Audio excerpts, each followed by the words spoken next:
Apropos of nothing, I live on the edge of a ravine. Summertime is in full swing here in Virginia, and it's hot and it's sweaty, and it feels like there's a gigantic invisible St. Bernard breathing down on me. But summertime does have its advantages. I recently bought some books from the NYRB Classics Summertime 40% off the entire catalog sale. I'm a lucky dog.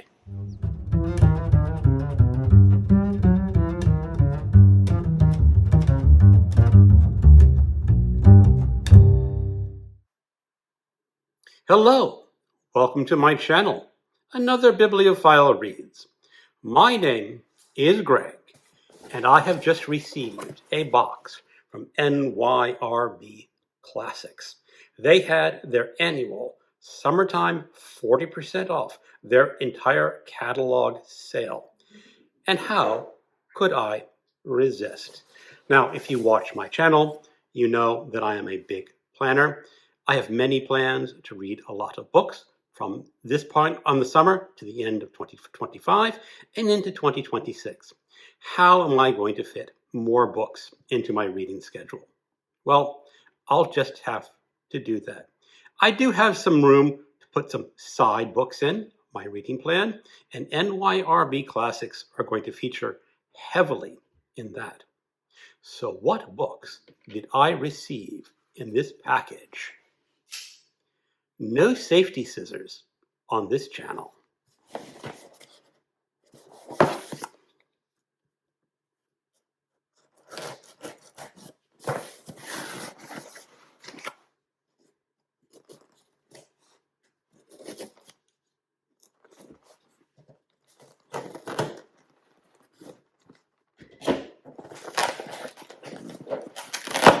There we go. One last guy.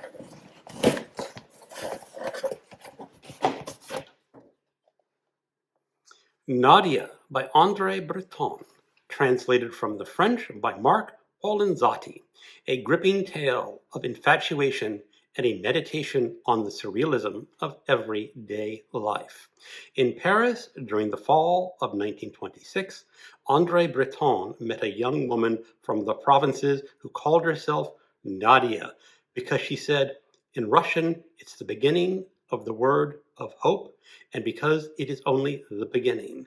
Their love affair was brief, intense, and intensely self-conscious. They both talked exuberantly of the book that Breton would make out of their days and nights. And indeed, a year later, after Nadja was institutionalized and Breton had moved on to other love affairs, he began to write Nadja, a book of memory and analysis taking its cue in part from Freud's case studies, but also a book of ingenuously intercut images, drawing on the surrealist ideas to portray a soul whose very way approaches, in Breton's words, the extreme limit of the surrealist aspiration. This is a new translation. I read the original translation sometime in the 90s, I believe. Well, let's give this book the test of the first few sentences. Who am I? If for once I were to fall back on a proverb, then why shouldn't everything come down to knowing whom I haunt? I admit that this last word baffles me, as it seems to establish between me, certain individuals, and myself relations that are more singular, inevitable, and disturbing than I realized. The Rest is Silence by Augusto Monterroso, translated from the Spanish by Aaron Kerner. The one and only novel by the renowned Guatemalan writer Augusto Monterroso, Latin America's most expansive miniaturist, whose tiny, acid, and bracingly surreal narratives Italio Calvino dubbed the most beautiful stories in the world. The Rest is Silence presents the reader with a kaleidoscopic portrait of the provincial Mexican literary critic, Juan Eduardo Torres, a sort of Don Quixote, on the Sunday supplements, but whose colossal misreadings are mismatched only by the scale of his vanity. The narrative is a ludicrous dissection of literary self-conceit, a Groucho Marxian skewering of the Mexican literary landscape, and perhaps a wry self-portrait by an author who is profoundly sensible of just how high the stakes of art and criticism really are, and consequently of just how far it has to fall. Let's give it a test of the first few sentences. Is 11:15 in the morning on one of those summer days so abundant in our corner of the world.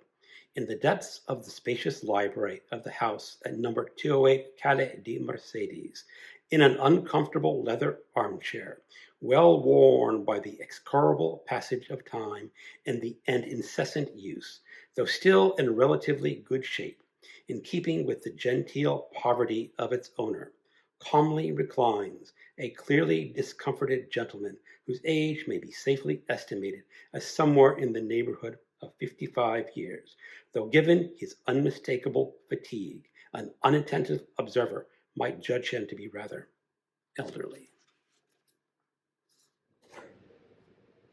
The Pornographer by John McGahern. This is the story of a writer down on his luck, not a Dubliner, but a resident of Dublin, penning far from erotic tales to make ends meet. These tales, revolving around the delicious, unending reveal of Colonel Grimshaw and his typist, Mavis Carmichael, form a mordant counterpoint to his own more complicated existence. Not cruel, but callous, the pornographer reels through his days, paying regular visits to a beloved aunt from the country who now lies dying in Dublin, and to his publisher, a certified cynical Polonius, who advises him to be careful not to let life in. As the days turn into months, he begins to wonder what letting of life in might look like. What would it mean, and where would it lead to do right by others? First published in 1979, John McGahern's fourth novel is a character study of rare and inspiring insight. In rhythmic, lyrical prose, McGahern gives voice to the longing and self-loathing of a soul caught between a traditional world he believes he has rejected and a brave new world of advertised freedoms, sexual and otherwise, which gives no guarantee of love. Let's test the beginning. I watched the sun cross and recross the carriages as the train came in between the pillars, lighting the gray roofs. And then hands began to draw down windows. Doors flew open, and the first figures met the platform with a jolt and started to run. A Month in the Country by J.L. Carr. In J.L. Carr's deeply charged poetic novel, Tom Birkin, a veteran of the Great War and a broken marriage, arrives in the remote Yorkshire village of Auxgudby, where he is to restore a recently discovered medieval mural in the local church. Living in the bell tower, surrounded by the resplendent countryside of high summer, and laboring each day to uncover an anonymous painter's depiction of the apocalypse, Birkin finds that he himself has been restored to a new and hopeful attachment to life. But summer ends, and with the work done, Birkin must leave. Now, long after, as he reflects on the passage of time and the power of art, he finds in his memories some consolation for all that has been lost. This book has been magnificently reviewed by a number of other booktubers, and I've been looking for a used copy for many years, and then I noticed that it has been republished by NYRB Classics, and since it was on sale, I picked it up. Let's check the beginning. When the train stopped and I stumbled out, nudging and kicking the kit bag before me, back down the platform someone was calling despairingly, Auxgudby, Auxgudby. No one offered a hand, so I climbed back into the compartment, stumbling over ankles and feet, to get at the fish bass on the rack, and my folding camp bed under the seat. If this was a fair sample of Northerners, then this was enemy country, so I wasn't too careful where I put my boots. I heard one chap draw his breath and another grunt. Neither spoke. Augustus by John Williams. In Augustus, his third great novel, John Williams took on an entirely new challenge, a historical narrative set in classical Rome, exploring the life of a founder of the Roman Empire. To tell the story, Williams turned to the epistolary novel, a genre that was new to him, transforming and transcending it, just as he did the Western in Butcher's Crossing and the campus novel in Stoner. Augustus is the final triumph of a writer who has come to be recognized around the world as an American master. I have actually listened to the audiobook of this novel before, and I found it fascinating and intriguing. In fact, I like all of John Williams' novels. Maybe in 2026, I'll form a group to read them all. Well, let's give this the first few sentences test. Letter, Julius Caesar to Attia, 45 BC. Send the boy to Apollonia. I begin abruptly, my dear niece, so that you will at once be disarmed, and so that whatever resistance you might raise will be too quick and flimsy for the force of my persuasions. Your son left my camp at Carthage in good health. You will see him at Rome within the week. I have instructed my men to give him a leisurely journey so that you might have this letter before his arrival. The Wounded Age and Eastern Tales by Ferit Edgü, translated from the Turkish by Aron Aji. I'm probably pronouncing these names way wrong. In the two books paired here, translated into English for the first time, the great Turkish writer Ferit Edgü represents complex social and political realities with startling lyricism. The Wounded Age features a newspaper reporter from Istanbul assigned to write about the ethno-national violence in the mountains of eastern Turkey. Like the narrators in Eastern Tales, he is a stranger in a region where a buried history, the state's violence against Armenians, Greeks, and Assyrians, continues uninterrupted with the subjugation of the Kurds. Language in this place, especially the language of outsiders, cannot be trusted. In the story, Interview, an old villager tells the narrator, "Make our photograph," he adds. "Send us the pictures. No need to write us letters." The minimal tales Edgü tells are vivid pictures of a life in the East. A house in ruins, an empty crib, wolves howling in the hills, and the transcriptions of living voices. The reporter in The Wounded Age has no illusions that his story will stop the bloodletting. Instead, he goes east because he knows he must open his eyes and unstop his ears. Let's check the first sentence or two. Who made you come? It's not safe here. It's been snowing for 7 days. It sure has. Wolves are coming down. They sure will. Gunshots at night. Sure, you'll hear them. Watch your step. Don't stand in the way of bullets. Watch out for wolves or vultures. We need you. For the first time, someone was talking to me like this. Blizzard, blinding. I buried myself inside my coat. Now, take a look at the way the text is on the page. It's almost as if it were poetry. I kind of thought I was buying a standard book of fiction, of short stories, but it's a very poetic style. Now I'm even more intrigued than I was before.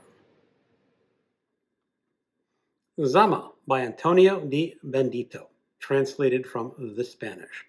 First published in 1956, Zama is now universally recognized as one of the masterpieces of Argentinian and Spanish language literature. Written in the style that is both precise and sumptuous. Zama takes place in the last decade of the 18th century and describes the solitary, suspended existence of Don Diego de Zama, a highly placed servant of the Spanish crown who has been posted to the capital of remote Paraguay. Eaten up by pride, lust, petty grudges, and paranoid fantasies, Don Diego does as little as he possibly can while plotting an eventual transfer to Buenos Aires, where everything about his hopeless existence will, he is confident, be miraculously transformed and made good.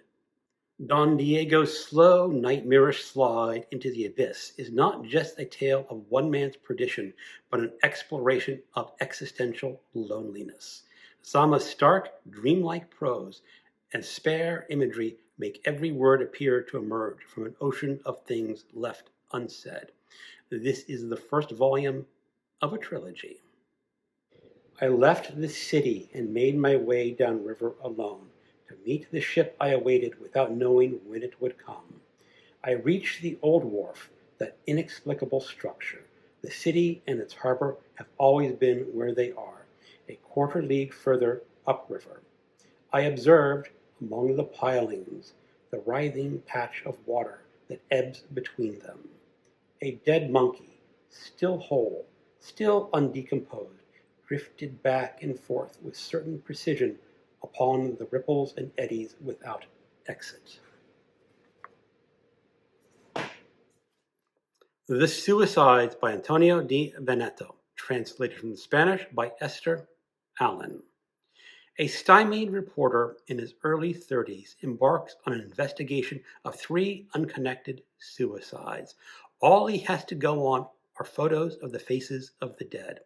Other suicides begin to proliferate, while a colleague in the archives sends him historical justifications of self-murder by thinkers of all sorts: Diogenes, David Hume, Emily Durkheim, Margaret Mead. His investigations become an obsession, and he finds himself ever more attracted to the subject as it proceeds. So The Suicides is the 3rd volume of the trilogy of expectation. I have the 2nd volume on my shelf over there. Let's give this the first few sentences test. My father took his life on a Friday afternoon. He was 33. I'll be 33 the last Friday of next month. Tia Constanza mentioned the coincidence discreetly but tactlessly. I forgot all about it until today, when you might say it came looking for me. Okay, that is my haul of NYRB classics for their summertime sale. I am really looking forward to picking up these books. I will squeeze them in sometime. I plan to read at least one NYRB classics from this haul and my previous haul of noir classics, about 1 per month. Thank you for watching, and keep on reading.